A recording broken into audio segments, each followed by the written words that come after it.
G'day, Steve Morgan here, Fishing Monthly Magazine's a bit of a treat today. We don't often get to test a boat which lives most of its life in a marina, but we have that today. I've got Dave Jeanneau here from Northdside Marine. Yep. And Jeanneau, we've done a little bit with them in the past. Great looking boat, and geez, what a luxurious way to spend time in the water. What's this rig we're in now? Okay, so this is the new Murray Fisher 795 Sport, so it's more of a fishing version. I'd call it the SUV of the sea, so it's a fantastic boat. So you've got nice walk around, safe walking around both sides, side access door, really good visibility. With the pilot house, it gives you less glare, more visibility, like I said before, nice airy open boat. Big wide beamy boat, a lot of back deck area here, as you can see, fully self-draining. Set up for fishing, but still with a bit of cruisability in mind. So a fishing boat that, you know, you can overnight in if need be. I think it's a fishing boat that you'll find it easy to get past the missus because of the actual level of comfort in here. You know, you can get yourself inside there, even if it's a bit nasty outside. You're going to have a good time here.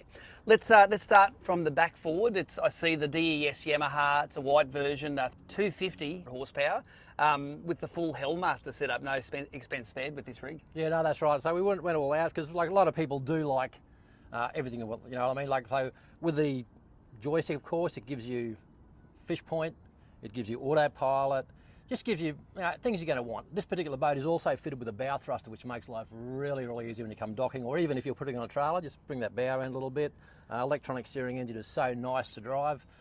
Probably one of the best helm positions I've actually ever been in a boat. With your stand up, it's just got, everything's in the perfect position when you're driving, rough water, just really nice. Yeah, just a beautiful boat. This one has fully self-draining decks, so if it does get nasty, you're going to float like a cork in here. But it's also a wide boat. So what's the beam? 2.7, 2.8? So the beam is 2.8 metre beam, which actually gives you really good stability, and also it makes more volume on the back deck, as you can see. And like around here, we're quite an open boat at the back, but we do have fold-down seating. So that just makes it a bit more user-friendly for when you've got the family or out there with friends. This particular boat, well, it's a fishing boat, so we can catch and cook, because there's a galley over here. Right here behind us. Right there, so the galley there. Sink. There is a fridge on board inside, and also another sink inside. So just really good day boat, and very comfortable for the fishing boys and the family. Yeah. So that beam means if you wanted a trailer, and you were saying that most people that buy this boat don't trailer it, they'll have it in the storage rack or at the back pontoon. You have to abide by some of those over width towing. But if you get to where you want to go, this is a boat where you could spend easily a day or overnight in it. Oh, that's correct. Yes. So it's a boat that is capable of overnighting 1 or 2 nights in it. Quite a large V-berth down below. It is deceptive, but quite a large V-berth. It does have a toilet down with a holding tank, which the women tend to like. That's sort of a good feature for the girls. But a very high-sided boat, as you can see, nice high sides, and that's full walk around up to the front of the cab there, and then you do raise up, and then there's good seating configuration. So you got seating at the front, seating at the back. Just a really nice boat, and it is walk around as well. So sort of cab's offset a little bit, but just a nice boat in the water. There you go. It's a nice calm day on Moreton Bay, but it's supposed to blow up a little bit later on. We're going to take this rig out for a test on the water, come back to you with some of the performance statistics.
So there you go, the Weather Bureau, they often get it wrong here. It's supposed to be cloudy, a 25 knot stinking northwester at the moment, but we got a fine day and it's turned into a sunny one as well. So not the best day to test the rough water performance of the Jeanneau boats, although you can check the link above. We have done some Jeanneau tests before, and in a reasonably rough day going across to Moreton Island.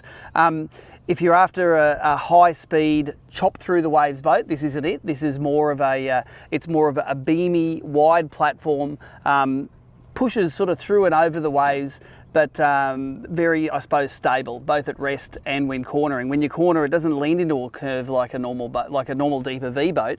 It sort of corners quite flat, but a great platform for families. And of all the Jeanneaus we've tested, I think this is my favourite iteration of setup. You can get them in all different setups.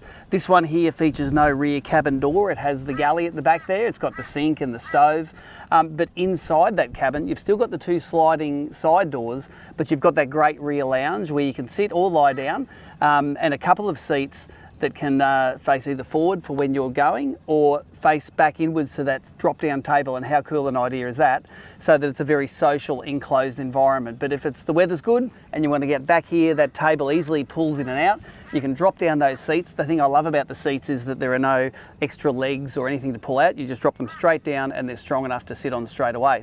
Also, this boat, two transom doors, two big duck boards, so if the kids are getting in and out of the water, great egress and ingress of this boat. Gunnels very high on the sides. They are for all of the Jeanneaus. They're very safe. In fact, even the side dive door has a little kid-proof latch on it, so that if the little ones are trying to get out of the boat, they can't do it. You can keep them sort of locked in there. And it's a slightly offset cabin, so the starboard side walk around is the one to go through to the front and the back of the boat. Port side a little bit narrow, but you can still walk around it. Up the front of the boat, if you're a fisherman used to a big casting deck where you can put a couple of guys throwing lures at fish, that's not this boat as well. It's a nice small social seating area, readily accessible from the starboard side. Most of the fishing space is down at the back of this boat here. When you go under the deck, it does have a berth up the front. When you look at it, you think, not going to fit a couple of people in there, and you won't straight, but offset, if you're sleeping a bit diagonally. Big Dave's over 6 foot there, and him and another partner, who he admits you have to like a fair bit, can fit in there, no worries, and have a sleep.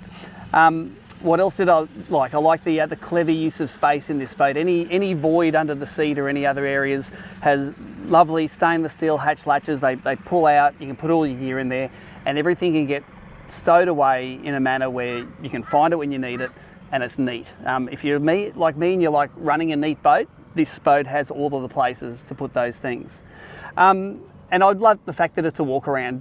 Boats that you can't get round to the bow are, they're probably not as functional as the cabin boats. Cabin boats are great for when you want to stay out of the weather, but this offers the best of both worlds. Stay out of the weather in the cabin, get out in the sunshine with the walk around.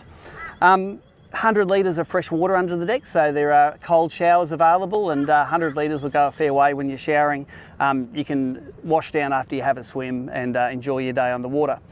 So when you're watching this video, a lot of you are going to be wondering what the price is for a package like this. Well, the boat and motor package, not on a trailer, start from around $180,000, but as tested with that big 250 white digital electric steering Yamaha, with that Helm master system in there and all of the autopilot and spot locking functionality that has, and all of the options on here, around $302,000 on paper, although I saw this one in the yard for $288,000. If you're keen on test riding one of these Jeanneaus, the Northdside Marine guys are happy to get you down on the water, and it really is the best way to get a feel for if it's a boat for you, is to go for a drive on it. So see Dave, visit www.northsidemarine.com.au or check their socials out, which are down the bottom of the page here, and you can get the latest news and the setup for your favourite Jeanneau boat.